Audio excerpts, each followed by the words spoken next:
لقد جاءكم رسول من أنفسكم عزيز عليه ما عنتم حريص عليكم بالمؤمنين رؤوف رحيم। তোমাদের মধ্য থেকেই তোমাদের কাছে একজন নবী এসেছে যিনি তোমাদের জন্য অত্যন্ত দয়ালু, তোমাদের প্রতি অত্যন্ত স্নেহপরায়ণ, তোমাদের প্রতি অত্যন্ত মায়াবী নবী এসেছে। কোন ধরনের নবী এসেছেন? মায়াবী নবী। কেমন মায়াবী? মুসলিম শরীফে, বুখারী শরীফে একটা হাদিস, মুত্তাফাকুন আলাইহি হাদিস। রাসূল করিম সাল্লাল্লাহু আলাইহি সাল্লাম বলতে লাগলেন, আমার দৃষ্টান্ত কেমন জানো? খেয়াল করেন হাদিস কেমন। রাসূলুল্লাহ সাল্লাল্লাহু আলাইহি ওয়াসাল্লাম বলতে লাগলেন, আমার উদাহরণ কেমন? একটা মানুষ আগুন জ্বালালো। কি জ্বালালো? আগুন জ্বালিয়েছে। শীতকালে যখন আমরা আগুন জ্বালাই, বিভিন্ন ধরনের পোকামাকড় আগুনের কাছে চলে আসে। লাইট জ্বালালে লাইটের কাছে চলে আসে, আসে না? বলেন না বাবা, আসে? লাইট জ্বালালে সেখানে কি চলে আসে? ফড়িং ফড়িং চলে আসে, বিভিন্ন ধরনের পোকামাকড় চলে আসে, বিভিন্ন ধরনের কীট পতঙ্গ চলে আসে। আলো দেখলেই সেখানে পোকামাকড় বীর জমায়। আগুন জ্বালালে সেখানে ফড়িং লাফ দেয় আগুনের মধ্যে। তারা বুঝে লাফ দেয় না না বুঝে লাফ দেয়? তারা না বুঝে লাফ দেয়। আগুন জ্বালালে তারা আনন্দিত হয়।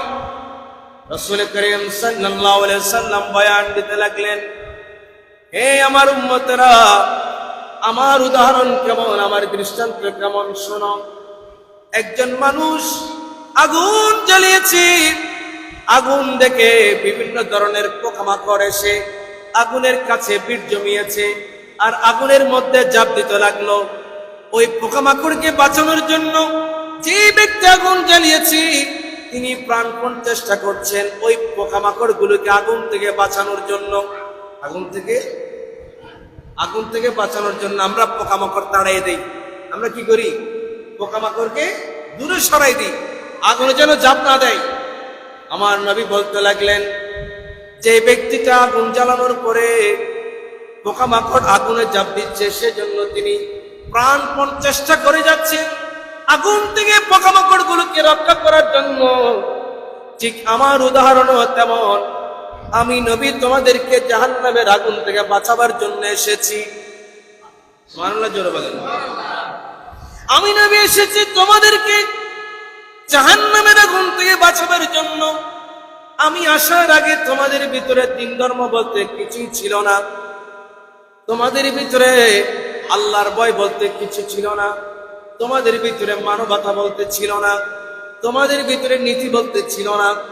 এমনকি সমাজ এতটাই নষ্ট হয়ে গিয়েছে যে পরিবারে কন্যা সন্তান জন্ম নেয়, ওই কন্যা সন্তান জন্ম নেওয়ার কারণে মা বাবা এটাকে বড় অপমানজনক মনে করত, এটাকে বড় লজ্জার ব্যাপার বলে মনে করত। যে বাড়ির কাছে, যে বাবার কাছে যে করে কন্যা সন্তান জন্ম নিত, সেই মা এবং সেই বাবাকে সমাজের অন্যান্য মানুষরা অবহেলা করত, ঘৃণা করত। ঠিক এমনি সময়ে অনেক বাবা নিজের জন্মদাতা, জীবের জন্ম দেওয়া কন্যা সন্তানকে জীবন্ত কবর দিয়ে দিয়েছে, দাফন করে ফেলেছে। ঠিক এমন সময় আমার নবী আসলেন। আমার নবী বলতে লাগলেন, তোমরা জাহান্নামের একেবারে কিনারে চলে গিয়েছিলে, তোমাদেরকে জাহান্নাম থেকে বাঁচাবার জন্য আমি নবী তোমাদের কোমর ধরে জোরে জোরে টান দিচ্ছি। তোমাদেরকে জাহান্নাম থেকে বাঁচাবার জন্য আমি তোমাদেরকে কোমর ধরে টান দিচ্ছি। সুবহানাল্লাহ বলেন। একটা মানুষ আগুনে পড়ে যাচ্ছে, পেছন থেকে তাকে কেউ বাঁচাতে আসলে এটাকে আস্তে করে টান দিবে না জোরে টান দিবে? জোরে টান দিতে হবে। কিভাবে টান দিতে হবে? আমার নবী কিভাবে বুঝালেন দেখেন। নবী যে বলতেছেন, আমি তোমাদেরকে জাহান্নাম থেকে বাঁচাবার জন্য পেছন থেকে কোমর ধরে টান দিচ্ছি, তারপরেও তোমরা বুঝতেছো না, তারপরেও তোমরা ওই গাছফড়িং এর মতো, পোকামাকড়ের মতো তোমরা আগুনে ঝাঁপ দিতে যাচ্ছ। আমি নবী তোমাদেরকে কোমর ধরে টান দেওয়ার চেষ্টা করতেছি জাহান্নাম থেকে, কিভাবে তোমাদেরকে বাঁচানো যায়। সুবহানাল্লাহ। ওমা আরসালনাকা ইল্লা রাহমাতাল লিল আলামিন, নবী আমাদের জন্য রহমত হয়ে এসেছে।